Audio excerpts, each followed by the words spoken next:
আসসালামু আলাইকুম, আমি নাইম দক্ষিণ কোরিয়া থেকে। দর্শক, ঝুঁকেঙ্গা নেহি সালা মানে রাশিয়ার প্রেসিডেন্ট ভ্লাদিমির পুতিন এই মুহূর্তে অনেকটা গলার কাটার মতন পশ্চিমা বিশ্বের যারা শক্তিশালী দেশগুলো আছে। কারণ কি, এই কাটারে না পারতেছে গিলতে, না পারতেছে ফালাইতে। একটাই কারণ, এই কাটার যে কিছু শাখা প্রশাখা আছে এগুলো তাদের দেশের ভেতরেই ঢুকানো অবস্থায় আছে। চাইলেই তাকে হুট করে মাইরা ফেলার সুযোগ নেই, বাট তাকে পেছন থেকে ক্ষমতা থেকে সরানো, তার বিরুদ্ধে নানান ধরনের পদক্ষেপ কিন্তু নিচ্ছে যুক্তরাজ্য এবং যুক্তরাষ্ট্রের নেতৃত্বে। আর আপনারা জানেন যে গত কয়েকদিন যাবৎ যুক্তরাষ্ট্রের এবং যুক্তরাজ্যের বড় বড় প্রধানমন্ত্রী, মন্ত্রী, প্রতিরক্ষা মন্ত্রীরা ভিজিট করছেন ইউক্রেনের প্রতিবেশী মানে পার্শ্ববর্তী দেশ পোল্যান্ড থেকে ইউক্রেনে। এরপরই কিছু জিনিস সামনে চলে এসেছে। দর্শক, যুক্তরাষ্ট্রের প্রতিরক্ষা মন্ত্রী লয়েড অস্টিন রোববার ইউক্রেন সফরে গিয়েছিলেন। এরপর সোমবার রাশিয়া ইউক্রেন যুদ্ধ নিয়ে পোল্যান্ডের এক অজ্ঞাত স্থান থেকে সাংবাদিকদের সাথে কিছু আলোচনা করেছিলেন, আর সেই আলোচনাগুলোই এখন প্রকাশ হয়ে গেছে। আর এরপরেই পুতিন কাকা চরম খেপছে। একবার তো মার্শাদ দিয়ে একটা না জানি সারমাত একটা পরমাণুর একটা ট্রেইলার দেখাইছিল, এবার তিনি এর থেকে আরো বিশাল বিশাল চমক নিয়ে আসছেন। বড় বড় জাহাজ যেগুলা একটাই নাকি একসাথে কতগুলা বোমা মারতে পারে, সেই তথ্যগুলো আছে।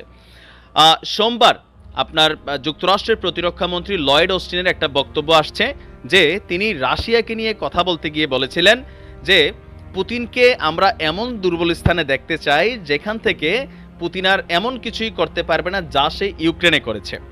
এছাড়াও তিনি বলেছেন পুতিন ইতিমধ্যেই অনেক সামরিক শক্তি হারিয়েছে, আমরা দেখতে চাই যে ক্ষতির শিকার পুতিন হয়েছে তা যেন দ্রুতই আবার পূরণ করতে না পারে পুতিন। এখন এই বিষয়টা যখন সামনে আসছে, এটা নিয়ে কিন্তু আন্তর্জাতিক গণমাধ্যমে আলোচনা এবং সমালোচনা হচ্ছে।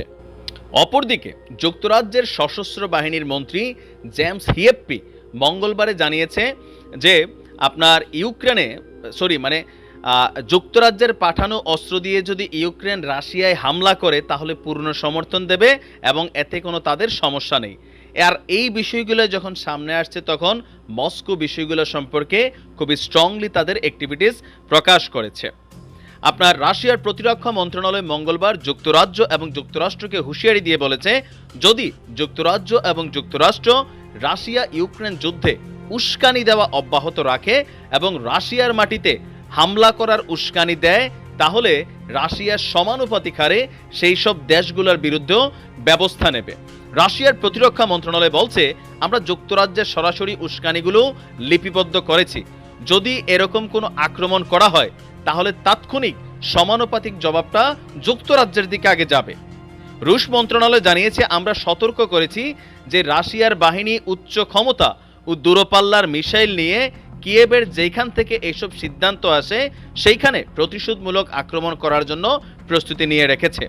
আর আরও হুঁশিয়ারি দিয়ে বলেছেন, যদি রাশিয়া এমন কোনো আক্রমণ করে তাহলে এইসব দেশের প্রতিনিধিরা সেইখানে থাকলেও কোনো সমস্যা হবে না। মানে পোল্যান্ডে বৈশা যেখান থেকে এই ধরনের কথাবার্তা বলতেছে, দূরপাল্লার ক্ষেপণাস্ত্র মাইরা সব তামা কইরা ফেলবে পুতিন কাকা। বক্তব্যটা কিন্তু এই পর্যায়েরই। আর এইখানেই শুধু থামেন নাই দর্শক, কৃষ্ণ সাগর, ইউক্রেনের উপকূল কৃষ্ণ সাগরে আপনার পৃথিবীর বিভিন্ন দেশ থেকে ইউক্রেনের জন্য সামরিক সহযোগিতা, যেই মেশিনপত্র, ভারী জিনিসপত্র এগুলো আসতেছে।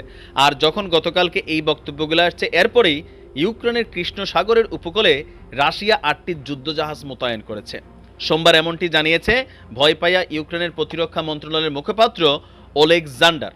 টেলিভিশনকে দেওয়া এক সাক্ষাৎকারে তিনি জানিয়েছেন, এই 8টি যুদ্ধজাহাজের ক্ষমতাটা ভিন্ন রকম কেমন, এইগুলা একসঙ্গে 58টা মিসাইল ছাড়তে পারে। বুঝলেন, 1-2টা মিসাইল পড়লেই তো অবস্থা কাহিল। এই 8টা যুদ্ধজাহাজ একসাথে 58টা, এখন কি একটাই